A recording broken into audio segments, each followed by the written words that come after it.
حدیث را بیان میکنم و بعدا در سوالهای شما جواب میگردانم. هرگاهی که یکی از شما دروغ میگوید برادران عزیز، خواه با طریق شوخی گفتین یا با طریق جدی گفتین، هرگاهی که انسان دروغ میگوید پیامبر گرامی گفتن تباعد الملک عنه میلا، همون ملائکه هایی که در اطراف ما ایستادن او بسیار لازم و در کارن که خداوند برای محافظت ما و شما در نزد ما و شما گذاشتن، همون ملائکه ها از نزد ما و شما با اندازه میل میگریزند و دور می ایستند. از چه حساب؟ من نتن ما جاء به. پیامبر گفت هر وقتایی که انسان دروغ میگوید چنان یک بوی بد از وجود او خارج می شود که حتی ملائکه ها دیگر در نزد او ایستاده و بوییدن این بویده دیگر قوت ندارند. زین خاطر اونها از نزد ما و شما خیلی کناره می روند، دور می رفتند. به اندازه میل گوییم 2 کیلومتر از وجود ما و شما ملائکه ها دور می ایستاده تا وقتی که آن بوی دروغ از وجود ما و شما کنده شود.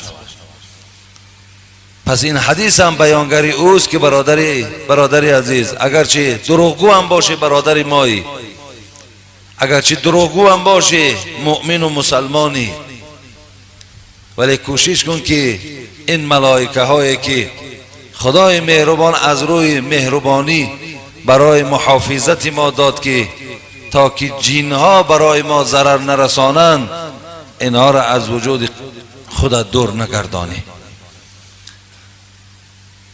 پیش وقتا تمام کلانساله های ما هم میگفتن دروغ این تاریکی ایمان است، ولی مردم از بی ایمان شدن هم نمیترسن.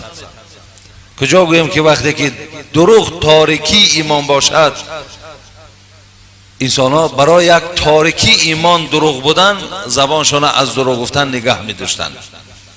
امروز برادرای ما برای 4 تنگه فایده آوردن، همون شعاری گور سوزد و دیگ جوشد برای خود شعار کردگی. من انشاءالله برای شما دادرای عزیز، خدا خواهد آن چیزی را که چشمش در حدیث های پیامبر رسیده است و آن چیزی را که از آیات های قرآن من در دوام این هفته نگاه کردم ولی با پررگی که اونها را از خود نکردم، برای من به شما من این موضوع را با طریقی باید و شاید رسانیده نمیتونم. زین خاطر من جمعه آینده درباره این موضوع به شما بیان میکنم. فقط قسم به نام خدا مقصدم همین است که این موضوع و این برنامه یک تأثیر در جوانهای ما، یک تأثیر در مردم ما رساند و مردم ما از دروغ گفتن در کنار ایستند، ترسند. وقتی انسان دروغ گوید در همون حالت دروغ یک وجود لرزه فرا گیرد که مقصد این دروغ چقدر بر ایمان من، بر عبادت من ضرر و زیانی دارد. الحال من سوالهای شما را درو خوانده و انشاءالله جواب میگردانم.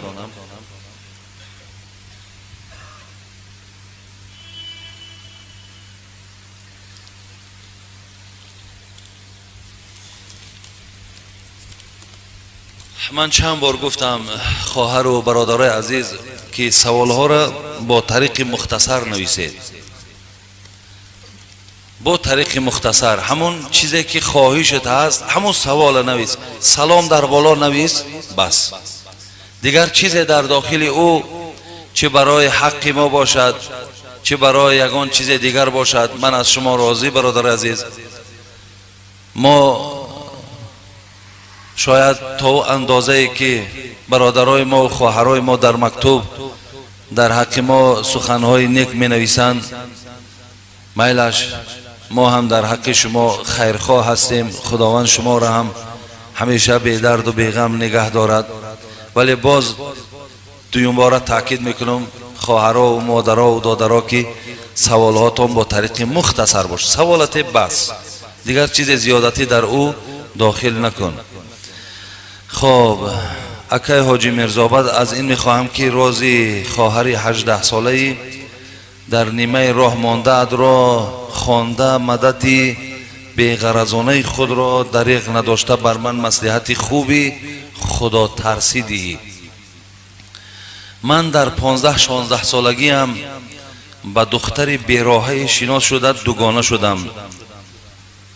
در یک روز زمستان آمد گفت که من شوهر کردم و خانه را اجاره گرفتم، بیا مرا برای به ترتیب در آوردن خانه یاری برسان. من از نیرنگه های این خدا ناترس به خبر راضی شدم. من فکر هم نکردم که اینها دروغ و برای دم افتادن من بوده است. وقتی که ما به آن خانه افلاس رفتیم، در آنجا مردی بود که من او را نمی شناختم و آنها به من یک پیاله چای دادند. دیگر چیزی در خاطرم نیست، فقط همین را بعد فهمیدم که من ناموس باخته شدم. بعد این چند بار خودم را کشتنی شدم، اما از خدا باز برای گناه هم ترسیده توبه کردم. پدر و مادرم بسیار آدمان خدا ترس و مهربانند.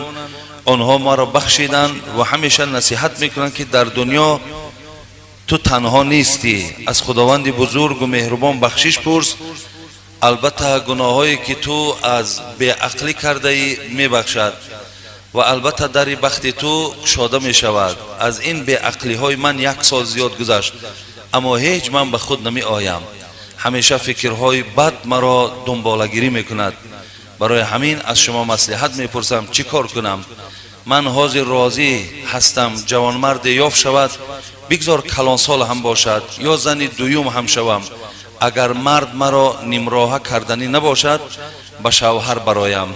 از این روز سراغم را پره می نویسم. فقط از شما خواهش میکنم که نامم را نخوانید. این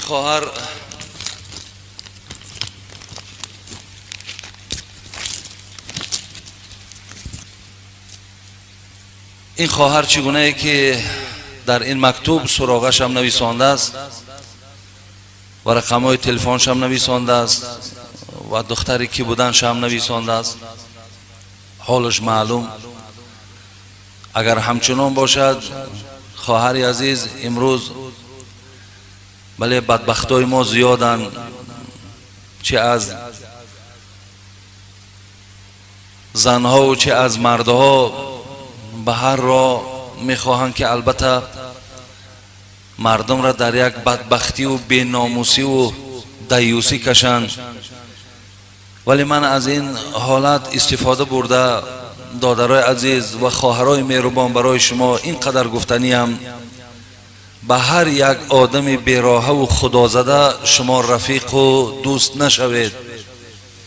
همه این سبب در او هست که این خواهر ما که اگر راست گوید با این دختر بیراهی که شناس شدن و با نیرنگ های او افتیده و گویم که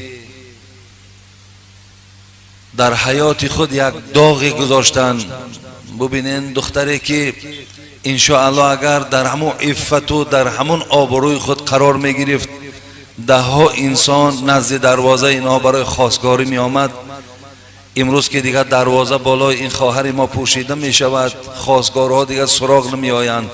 خود این خواهرها مجبور می شوند که برای زن دویم یا مرد کلانسال را گرفتن برای او خوش می آید.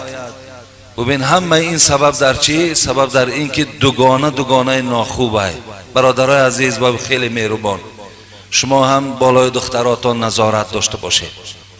شما هم نگاه کنید که دختراتان با کیها دوگانه هستند، بچه هاتان با کیها رفیق هستند. شما این چیزها را نغز میدانید، خداتان نغز حس میکنید. نظارت کنید برادرای عزیز و گرامی. پدر و مادر این خواهر ما چیکار کند در یک حالتی که دیگر هر چیزی که بود شد، دیگر راه حلش نیست.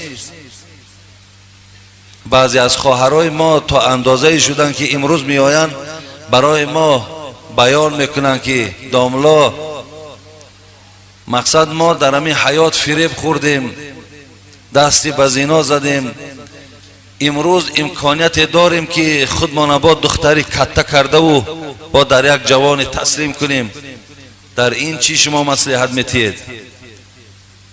شما یک کم ترک کن دادرای عزیز، از روی گفتار این خواهرها و از رفت این کارهای زمانه خلاصه برداری کنین که در میان 4 دریا تخته بندم کرده ای. باز میگویی که دامن تر مکن هوشیار باش. از 4 طرف ما و شما چه نیرنگه های، چه فسق، چه فساد، چه بیناموسی های ما را فرا گرفته است. فقط در اینجا برادران عزیز، فقط زیرکی، فقط ایمانداری شما انشاءالله شما را از همه جهت خلاص میکند. ولی به هر حال دادرای عزیز، برای کسی این خواهر لازم باشد، خواهری که نمراه و فریب خورده شده است، 18 ساله، اگر یگان مردی گوییم که با ناموس و باننگی که اراده گفتی خواهرمان خوازن دویمش میکند، خوازن اولش میکند، سراغش نزد ما هست، بیاید روید با اون مثال